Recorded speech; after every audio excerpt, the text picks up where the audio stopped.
Bom, o meu nome é Bruno Vaz, com 85 anos hoje. Eu nasci em Santa Clara do Ingaí, terceiro distrito de Cruz Alta, em 1929, 11 de agosto. Fui orientado pelos pais para estudar, fazer o primário na escola da Igreja Evangélica de Confissão Luterana, naquele distrito, e depois fui orientado para estudar, fazer o segundo grau, a primeira parte do segundo grau, no ginásio em Cruz Alta, dos Irmãos Maristas, e depois o segundo grau, o chamado científico, no Colégio Sinodal em São Leopoldo.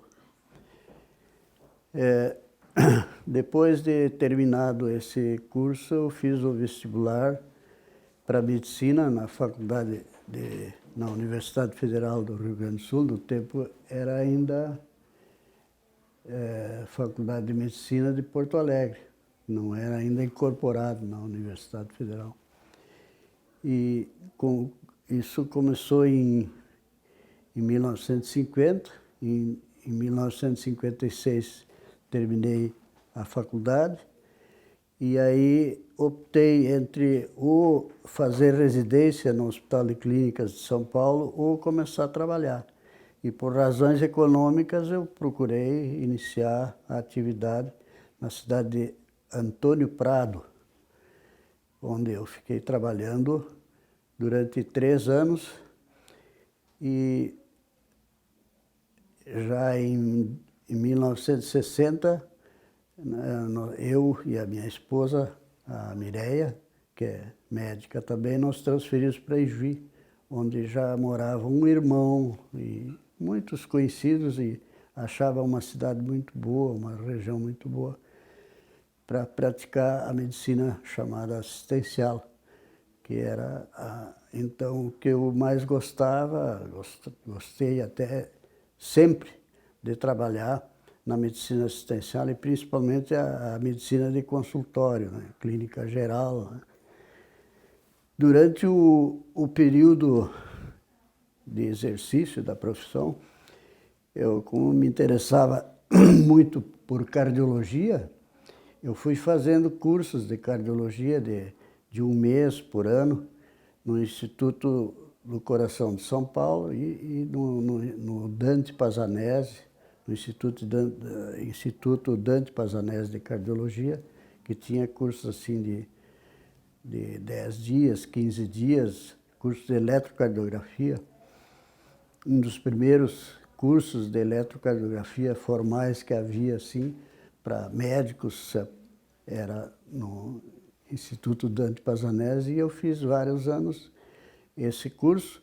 Depois, em 1967, eu prestei o exame da especialidade em cardiologia para ser cardiologista profissional, com o título registrado no Conselho Federal de Medicina. E também, como sempre exerci clínica médica e exerci cargos públicos, inclusive como clínico, eu recebi da Sociedade Brasileira de Clínica Médica o título de clínico, né? De especialista em clínica médica, que são as duas áreas, então, a que eu sempre me dediquei. Mas os primeiros anos ali em Antônio Prado, por exemplo, eu fazia cirurgia, fazia partos e fazia clínica geral, até pediatria atendia. Tinha que atender tudo, porque tinha mais um outro hospital e um outro médico, cujo nome eu gostaria de lembrar aqui, Oswaldo Ampe Sobrinho, que era um médico antigo, que tinha sido constituinte da Assembleia do Rio Grande do Sul, né? E era muito amigo, sempre me dava muito bem com ele. Quando ele saía, eu o substituía, né? E quando eu saía, ele me substituía lá também. Bom, o exercício da medicina, ele é entremeado também por atividade administrativa na área de saúde que a gente era obrigado a aceitar. Era forçado, muitas vezes, era convidado pelo serviço público, pela prefeitura lá de Cruz Alta não, de Juí. E eu exerci durante 10 anos o cargo de coordenador do SUS, né?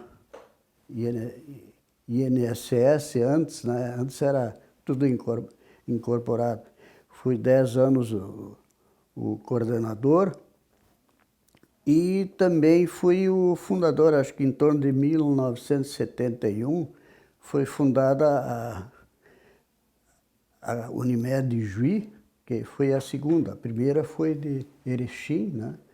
Depois mas o grupo que iniciou as Unimedes no Rio Grande do Sul fomos nós, eu, o Mai lá de Lajeado e mais um grupo grande. Então eu fiquei 19 anos dirigindo a Unimed de Juí. E depois disso eu tive que tomar uma decisão, ou eu ficava na administração, porque já era também do SUS, né, o administrador. Eu achei assim que me dedicava demais na área administrativa e estava abandonando a profissão de médico, que eu sempre quis ser só isso, médico assistencial, ter a clínica. E aí eu larguei tanto o SUS como a Unimed. Passei a me dedicar só ao consultório e ao Hospital de Caridade de Juí, que é um hospital bom, hoje é um hospital de bom nível. E o atendimento de consultório é é onde eu mais invisto. Hoje eu estava vendo ontem, pedi para a secretária para ver, tem 45.050 fichas, né? Fichas são prontuários. Cada doente que já consultou alguma vez comigo tem o seu prontuário. Se ele quiser alguma informação, está disponível lá. E é uma coisa muito gratificante. Hoje o que me alimenta muito é o reconhecimento das pessoas. Por exemplo, às vezes vem uma pessoa que faz 40 anos que se trata comigo, né? E aí, então, a gente... a medicina assistencial é raro. Por exemplo, os que foram meus colegas, a maioria já parou há 10 anos de trabalhar, né? Então, eu me considero um sobrevivente na profissão, no exercício da medicina.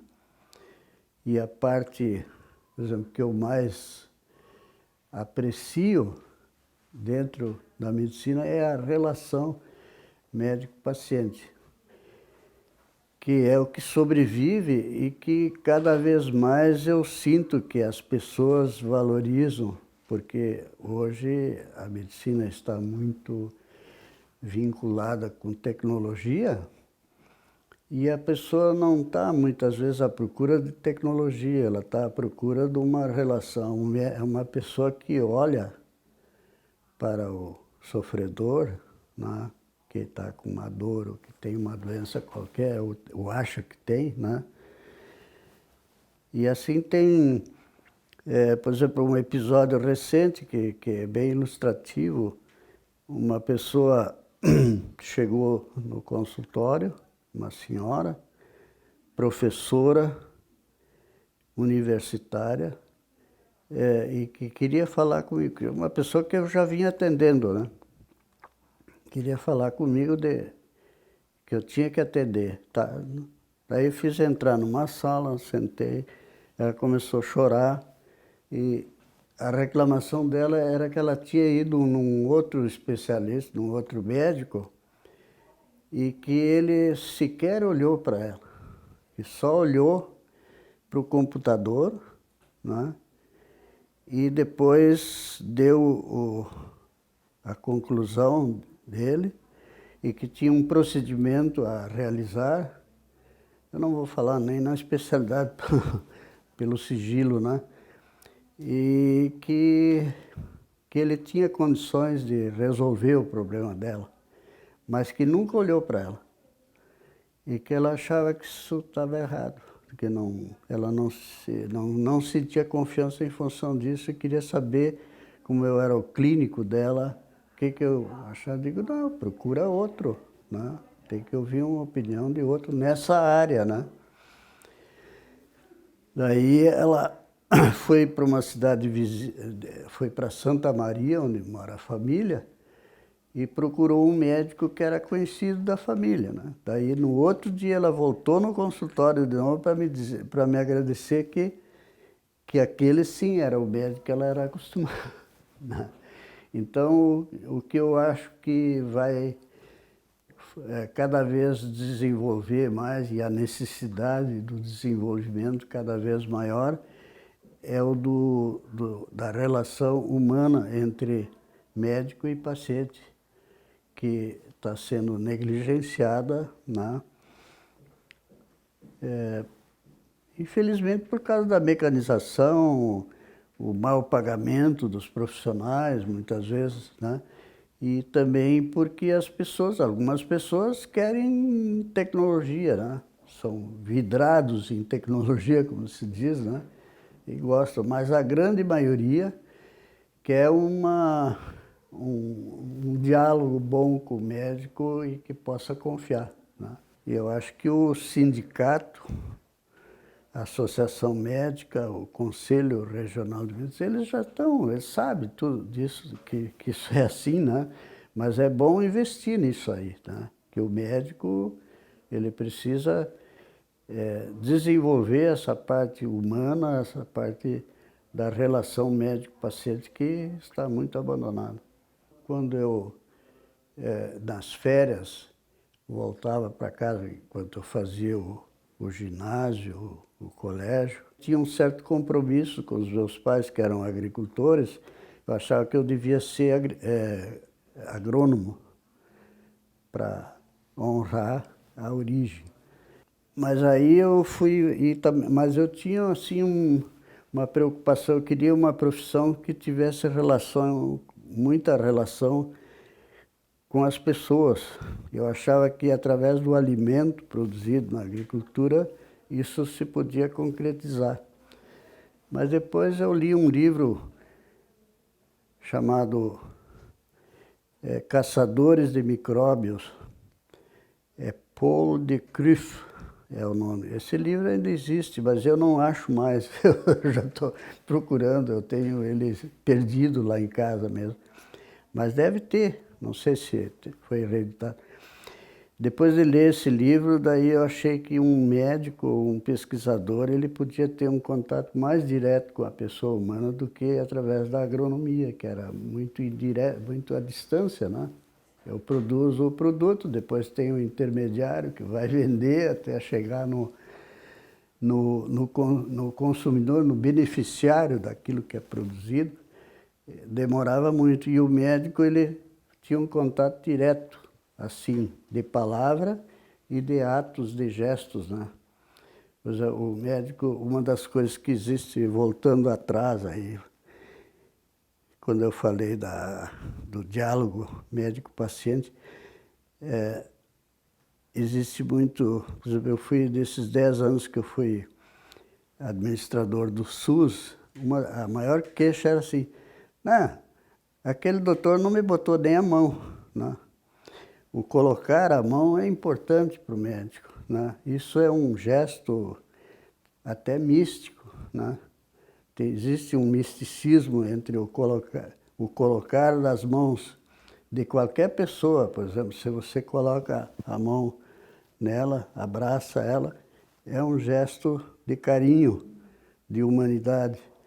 E se eu não faço isso com o meu paciente, nem isso não faço, né?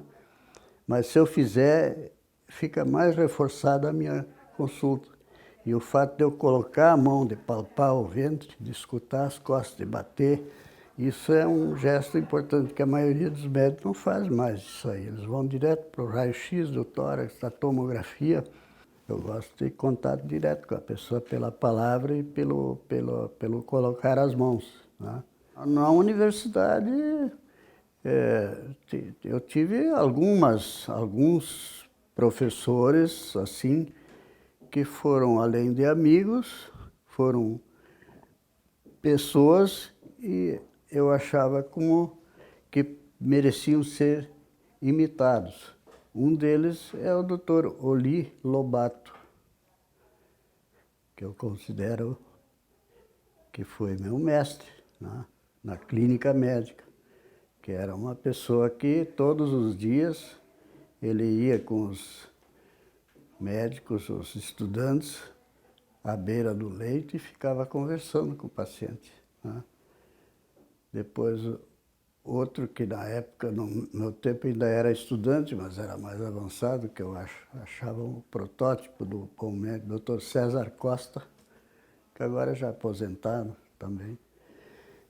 E, e tinha o professor Carlos de Brito Velho, que era da Enfermaria 2 da Santa Casa, que eu acho que era uma grande escola de medicina, que ele era uma pessoa, ele não era muito assim de tecnologia, mas era uma pessoa extremamente inteligente. Eu não vi quase pessoa tão inteligente quanto ele. E o professor Rubem Maciel, que é considerado um dos médicos mais inteligentes que o Rio Grande do Sul já teve, né? E, vamos dizer, que foram que me marcaram, que eu gostaria de poder imitá-los.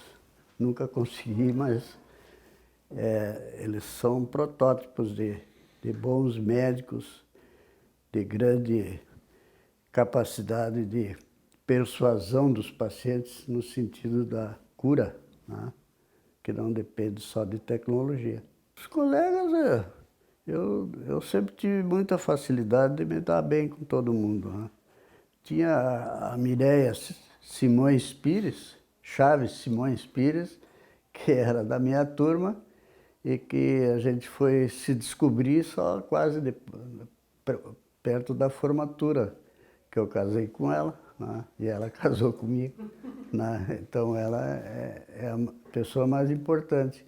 Mas eu tive, assim, colegas, por exemplo, o doutor Eduardo Rolim, de Santa Maria, chegou a ser professor lá, ele é cardiologista, clínica muito amigo até hoje.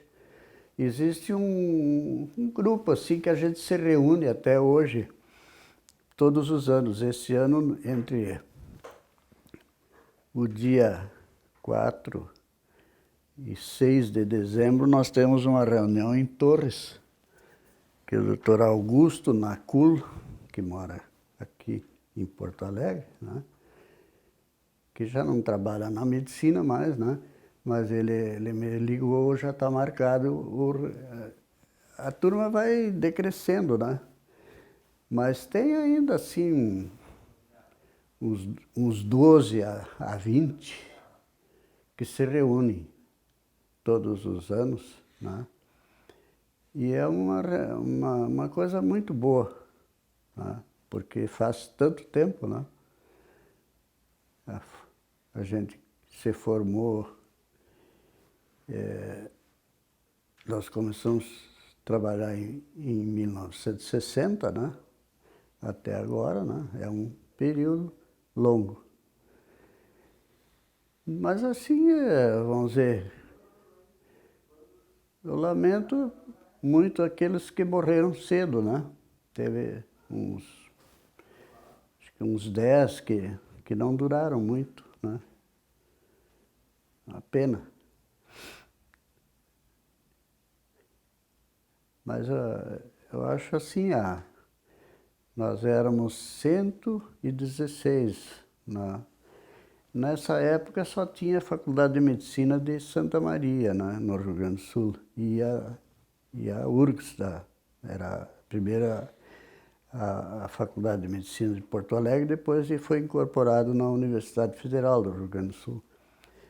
Mas eu fiz naquele ano que eu fiz o vestibular, eu entrei lá.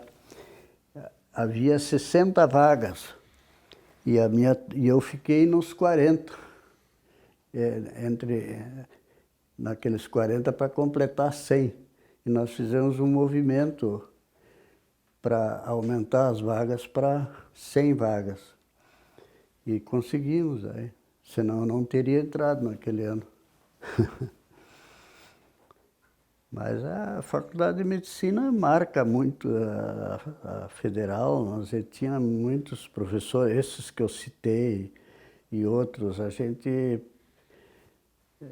todos quem trabalhava na Santa Casa além de um profissional bom, ele era um idealista, porque não ganhava nada, trabalhava de graça ali, a maioria. A Faculdade de Medicina começou a pagar há tempos depois, nem sei em que ano. No período de faculdade eu não participava muito. Eu ia nas reuniões do Centro Acadêmico Sarmento Leite, né? Participava, mas nunca desempenhei cargo ali. Eu desempenhei cargo político, assim, estudantil, no 2º grau, nesse período que eu fiz lá o colégio, no Colégio Sinodal.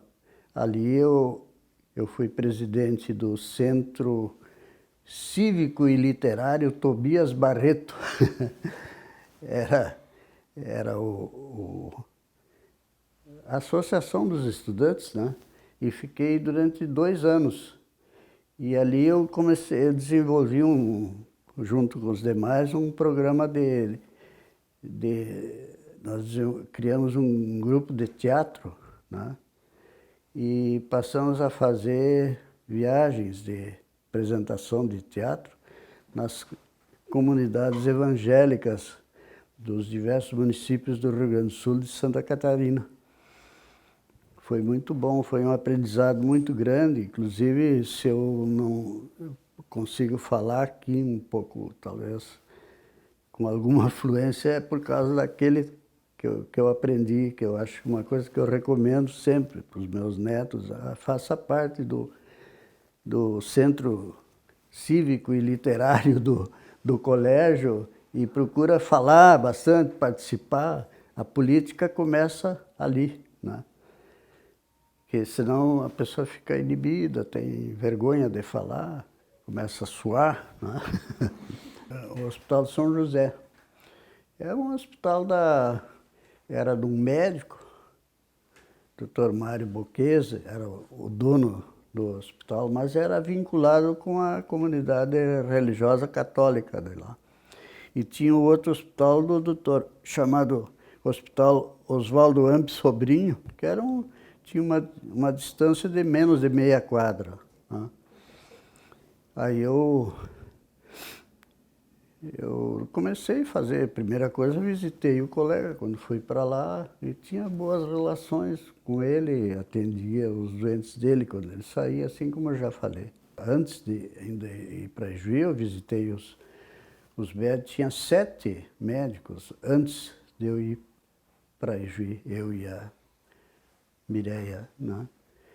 E aí a gente visitou o doutor Solon Gonçalves da Silva, doutor João Craide, doutor Carlos Hugo Winkler, que vive ainda, primeiro radiologista daquela região, né?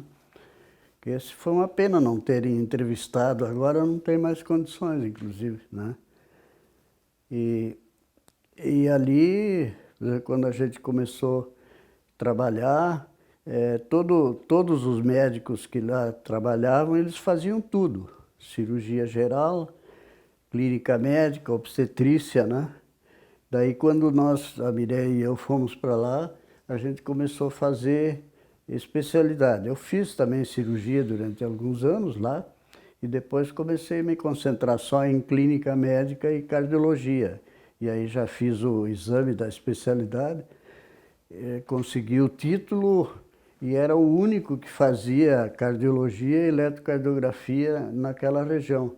Em Cruz Alta tinha o doutor Carlos Schmidt, Carlos Pompílio Schmidt, que era o primeiro cardiologista ali da região, né, que fazia só cardiologia. E eu comecei daí fazer, daí tinha toda aquela região dos municípios do noroeste vinham para Juí e para Cruz Alta, né? E até no oeste de Santa Catarina tinha algumas cidades, Itapiranga e mais uma outra cidade meio alemã, sim, vinham muitos lá para Juí, porque é uma cidade, embora era tida como alemã, mas na verdade é a cidade das etnias diversificadas, né? Uma coisa interessante que não é só uma etnia que dá certo. A maioria das colonizações foram feitas no Rio Grande do Sul ou por italianos ou por alemães, e até em alguns eram alemães católicos ou então alemães protestantes, porque achavam que não iam se dar bem de forma diferente. E Juí foi uma experiência diferente. Tem mais de 10 etnias lá. E é uma sociedade que deu muito certo. Tem hoje a Festa das Etnias Diversificadas de Juí, que é uma coisa muito interessante. A primeira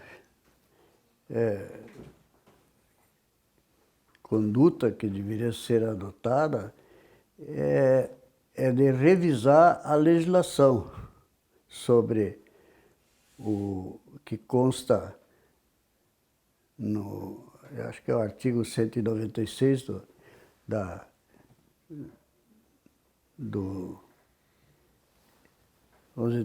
Constituição e da Lei Orgânica da Saúde, que é a Lei 8.080, que ela é utópica, é uma utopia, porque não existe país no mundo que pode dar toda a assistência à saúde, inclusive medicamentos, de forma gratuita. Não há país assim que, né? Tem o Canadá, tem a Inglaterra, mas cada vez que enquanto os anos passam, eles estão chegando estão surgindo dificuldades. Por exemplo, a Inglaterra, o sistema de saúde dele era o melhor do mundo, hoje já é o 10º do mundo, né? Porque está se desenvolvendo uma decadência. O custo da assistência à saúde moderna é muito caro. E as pessoas vivendo num regime capitalista, mas tendo todo o atendimento de saúde gratuito, eles, em geral, tendem a abusar do uso daquilo que vai ter que ser pago de qualquer maneira pela sociedade como um todo. E acaba inviabilizando o sistema de saúde, ou dificultando. Tanto que hoje a nossa lei dá direito ao cidadão a todo o atendimento à saúde, inclusive a toda a assistência terapêutica, inclusive medicamentosa integral. Está na Lei Orgânica de Saúde, tem um artigo específico. E aonde que as pessoas têm medicamento gratuito todo o tempo? Não tem. Não tem porque não tem como cumprir isso aí. Mas a lei prevê, então tem esse conflito das reclamações, a lei é uma e a realidade é outra, né? Então eu acho que o sistema de saúde, o SUS, tinha que ser modificada a lei, tem que haver coparticipação, alguma coisa a pessoa tem que pagar. Por exemplo, se tu fores num jogo de futebol, tu paga um pouco ali, né? Agora, se tu quer uma assistência médica, não paga nada. Eu acho que a urgência, sim, tem que ter cobertura total. Mas se tu quiseres fazer uma cirurgia plástica, uma cirurgia eletiva, tem que participar com um pouco, porque aí valoriza mais. Quem nasce no sistema capitalista, ele nem valoriza o que é de graça. Tanto que a queixa, por exemplo, eu que exerço medicina em todas as áreas, na pública e no atendimento privado, eu vejo que os mais reclamadores são os que têm o atendimento gratuito, até porque eles desconfiam que por ser gratuito não é bem atendido, né? Eles ficam com o pé atrás, sempre na defensiva, querendo que conferir se realmente estão recebendo aquilo que eles têm direito, mas o governo inviabiliza, porque hoje, por exemplo, o gasto em saúde não chega a 50% pelo sistema público. O resto é tudo coberto privadamente pelas pessoas que se veem obrigadas a fazer um plano de saúde ou pagar particular, com desembolso direto do dinheiro para o sistema de saúde, para o prestador de serviço, médico, hospital, laboratório, exame especializado, diversos. Né? Essa é a realidade. Então, nós estamos com a lei, a Constituição data de 1880, né? E logo a seguir foi criada a Lei Orgânica da Saúde, que é a Lei 8.080, que especificou tudo que é gratuito, né, na medicina, mas não tem a cobertura financeira, não tem o respaldo financeiro. Então, os constituintes foram extremamente generosos. Quem lê, um estrangeiro que lê ali, mas é uma maravilha essa lei de vocês, não é? Mas tem que ver como é que é a prática, aquilo que é viável. E o governo não se dá conta, ele não faz as contas, ninguém fala o que custa isso tudo, né? Mas eu como médico que trabalhei anos na administração de saúde, sei qual é o custo que tem, eu sei que não cobre nem a metade da despesa. Isso tem dados, né? O próprio Ministério da Saúde sabe disso, só que eles não falam nisso. O povo não fica cientificado que está acontecendo isso aí, que o governo não está cumprindo as obrigações constitucionais e legais. O que havia muito antes do sistema Unimed era a intermediação na área de assistência médica. Pois o médico está trabalhando, ele tem uma relação boa com o paciente, ele paga lá, ou tem um plano de saúde, ou tem um público ou privado, por exemplo, tem o IP, né? E no começo o próprio o INAMPS, né? Ele pagava melhor, né? Ele credenciava o médico e a gente recebia a consulta que mais ou menos cobria a despesa, né? Mas hoje não acontece mais isso. É um pagamento vil, dá vergonha de falar quanto que pagam, né? E agora ainda fizeram diferentes, fazem um contrato global com o hospital regional e o hospital tem que contratar os prestadores de serviço. Só que o que o SUS paga para o hospital não permite que o hospital cubra nem a metade do custo. Isso tem estudos feitos. Se pegar, por exemplo, eles nunca publicam o que o Hospital Conceição, o Hospital de Clínicas, o que ele gasta por leito, por exemplo. Isso é um dado que é indisponível, não se consegue isso aí. Mas a gente sabe que tem informações assim extraoficiais que o Conceição gasta muito mais do que o hospital privado por leito, né? E se a gente diz, se quem trabalha lá diz, não, mas não é assim, tá, então me mostra, me documenta isso. Por que não tem esses documentos disponíveis? Nós temos a lei da transparência hoje em vigor no país, coisa que a Suécia já tem há 100 anos. Tudo que é público tem que estar disponível. Se eu quiser saber o que custa o leito dia no Hospital Conceição ou no Hospital de Clínicas, eu tenho direito de saber. É só pedir, eles têm que me fornecer. Mas não consegue esses dados em lugar nenhum. Inclusive em hospital privado. O hospital privado, o que presta serviço para o SUS, se eu quiser saber, se eu morasse na Suécia, eu teria acesso. Aqui não tem. Sempre fui prestador de assistência às pessoas, né? Assistência médica. Pratico medicina assistencial. Eu agora, acho que uns 6 ou 8 anos para cá, eu fui convidado lá no Hospital de Caridade de Juí para ser preceptor de médico residente em clínica médica. Isso eu estou fazendo, né, hoje, né? Mas eu não, no começo eu não quis nem aceitar porque eu achava que tinha que ter algum curso de magistério e tal. E aí me disseram que não, que tem a regulamentação, depois eu fui ver, confirmar. O médico, para ser preceptor de médico residente, ele tem que ter o título de especialista na área, por uma entidade idônea, né? Em que ele vai ser preceptor, né? E ele tem que, vamos dizer, ter bom conceito na opinião dos médicos que trabalham naquela região e na opinião pública, no meio dos pacientes, né? São os 3 critérios para ser preceptor. E aí acabei aceitando, porque eu tenho a sensação que tem esses 3. Não chega a 10 anos ainda, eu acho que uns 6 a 8 anos, né?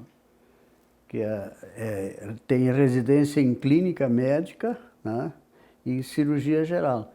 E eu atuo na clínica médica. Tem 4 residentes por ano que entram, fazem concurso, entram, e são 2 anos de prática para ser residente. Recebe um certificado que é autorizado pelo Ministério da Educação e da Saúde. Bom, na Academia de Medicina eu faço trabalho de rotina, já pertencia às diretorias, às vezes.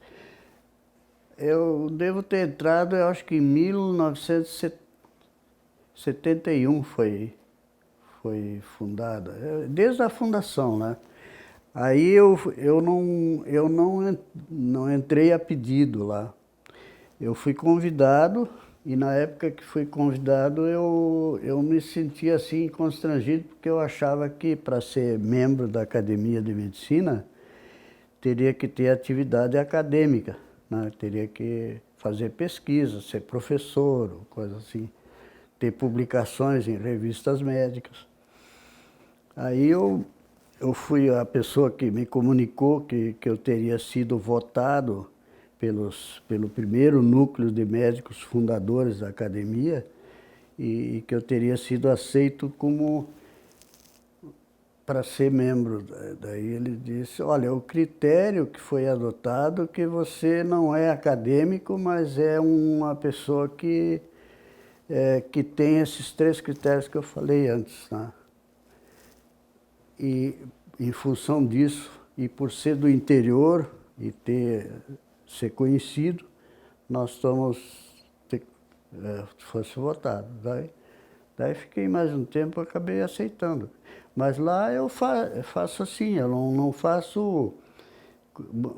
Já fiz algumas palestras, mas sobre essa área da medicina assistencial, né? Que a maioria, eu acho que não é dado muito valor a isso, embora a finalidade da medicina seja essa. Não é ser professor, é ser médico, né? Então, a pessoa que consegue ser um bom médico, elogiado até pelos colegas, que são muito críticos uns em relação aos outros, né?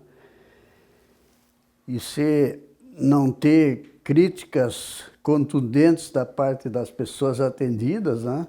Eu acho que esse é o objetivo principal da medicina. Não, eu sempre pertenci ao sindicato, que eu me lembro desde o começo, quando passaram até cobrar mensalidade, eu sempre fazia parte, né? Depois eu me tornei isento e assim eu participava de reuniões regionais, assim, mas realmente cargo assim executivo eu nunca, até porque eu tinha muitos outros cargos, passava a não aceitar porque dava muita coisa, muito compromisso, né? Mas sempre fui um admirador da área sindical, acho importante, né? E eu acho que pode fazer muita coisa em prol da profissão, no sentido de que tenha um bom médico disponível para atender as pessoas. Da Amrigs eu sempre participei, desde Antônio Prado, participei da fundação da associação, da sociedade, da secção regional da Amrigs de Vacaria, porque Antônio Prado é próximo ali. E fui secretário com um médico lá de Antônio Prado, presidente da IRAD Vacaria, e eu era secretário. Durante esses 2 ou 3 anos, eu passei 3 anos lá, eu acho que o segundo e o terceiro ano que eu passei lá já era secretário. E desde lá, daí, quando vim para Juí, eu ajudei a fundar a Amrigs de Santo Ângelo, a de Juí, né? De Cruz Alta, né? E a minha atividade, acho que das Unimed, deve ter começado em 1971, né? Daí a gente organizou, baseado no sucesso da primeira Unimed de Santos, lá do Dr. Edmundo Castilho, que criou, né? E aí no Rio Grande do Sul houve um boom de criação de Unimedes em vários municípios. E Juí, Santo Ângelo, Cruz Alta, Vacaria, Caxias, né? Porto Alegre, todas elas eu participei, né? Mas tinha perguntado assim, o que eu achava, se isso foi importante ou não foi importante, né? Na época a gente criou para tirar o intermediário comercial entre o médico e os usuários, né? E o paciente. Porque tinha muitas firmas, inclusive alguns médicos que se organizavam, a chamada medicina de grupo, que se dizia, formavam uma firma de médicos e contratavam outros médicos que ficavam sendo agenciados por aquele grupo, né? Então, para evitar isso, se tentou apelar para o sistema cooperativo, onde todos são iguais, cada um é um voto, né? E do ponto de vista ideal, eu acho que é uma maravilha. Mas eu, depois de tantos anos ali, eu cheguei à conclusão que as cooperativas passam a sofrer do mesmo defeito que a política brasileira. Nós temos muita gente desonesta no Brasil. E deu no que deu agora, por exemplo, esses roubos aí. Isso é coisa de Brasil, né? A taxa de desonesto é muito grande. E numa entidade coletiva assim, os políticos, por que um deputado do Rio Grande do Sul tem que ter mais de 20 empregados? Ele tem verba paga por nós aqui para ele contratar 20 assessores diversos. Houve aí, eu acho que foi veiculado há pouco, né? Na mídia, de um deputado com mais de 20 funcionários, tudo pago com a verba da Assembleia, que é a verba das assessorias, que é destinada à assessoria. Os deputados federais também é na mesma base, não sei quantos assessores eles têm. Mas aí você, comparando com a Suécia, por exemplo, 8 deputados têm um assessor no Congresso, né? E cada deputado recebe o ressarcimento aproximado do que ele deixa de ganhar na sua profissão por ser deputado, né? Não tem esse negócio de ser essa coisa que o cara pode enriquecer, né? E a cooperativa descambou para o mesmo nível. Por exemplo, as cooperativas rurais, a grande maioria, depois de 20, 30 anos, entra em liquidação, porque não tem mais viabilidade. Pelo excesso de diretores, o excesso de empregados vinculados com diretores, né? e torna inviável. O custo operacional se torna tão alto que é mais uma empresa privada, enxuta, consegue concorrer melhor e o associado acaba vendendo o produto para o intermediário. Esse é o grande problema hoje. E as próprias cooperativas médicas, tem algumas que, vamos dizer, entraram nisso aí também. Eu não ia, vamos dizer, dedicar a minha vida a combater isso aí, porque eu acho que não se consegue isso aí. Tem que ter uma reforma social muito grande. Mesmo agora a reforma política do país feita pelos próprios deputados, vocês imaginam que eles vão tirar as regalias que eles têm? Né? A reforma teria que ser feita por um conjunto da população, talvez eleita por um plebiscito, que não fosse deputado, né? E dar um período para eles, para terminar o mandato deles e eleger novos deputados aí com a nova legislação, mas não feita por eles mesmos, porque o que eles fizerem vai ser em defesa do interesse que eles já conquistaram, né? Eu acho que a medicina atual, em relação da época que eu comecei a trabalhar, é que tem mais recursos tecnológicos, né? Mas, por outro lado, existe um desvio de preferência para a tecnologia em detrimento dessa relação médico-paciente, que essa perdura sempre. Na medida que ela é negligenciada na relação médico-paciente, o nível de atendimento fica pior. A grande queixa dos usuários que eu tenho visto é justamente isso, é a falta de tempo no médico, a falta de diálogo, a falta de poder olhar nos olhos do profissional e sentir se dá para confiar ou não, a falta do colocar as mãos no paciente. Eu acho que isso é a tradição da medicina que não muda nunca, né? Isso aí tem que... não é que tem que... Isso é fundamental para um bom atendimento médico. Agora, o médico tem que se atualizar, ele tem que conhecer os recursos que tem e não pode omitir que uma pessoa receba um exame tecnologicamente diferenciado quando indicado, quando necessário e que seja importante para a sua cura. Eu fiquei um período que eu não me lembro quantos anos no Rotary. Eu exerci alguns cargos lá e depois na comunidade evangélica também eu participei. No início tive algum cargo lá, comparecia mais nas reuniões de diretoria e tal, ali na igreja em si. E a associação mantenedora do Hospital de Caridade, eu sempre participei nos primeiros anos. Agora faz uns anos que já não estou participando muito. E na sociedade, como toda pessoa, né? Convive socialmente, né? Nos clubes que tem, piscina e tal, isso aí a gente sempre tem participado.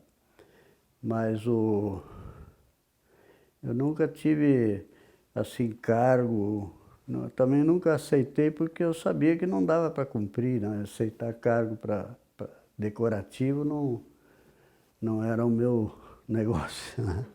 Olha, o que eu posso dizer, assim, gostaria de deixar registrado, é que eu gostaria, assim, que os médicos de todas as entidades do sindicato, da associação médica e do conselho formassem um comitê central de representantes que pudesse opinar em algumas coisas na defesa dos interesses do médico e da profissão médica no sentido de poder melhorar, tanto do ponto de vista ético, como técnico, e como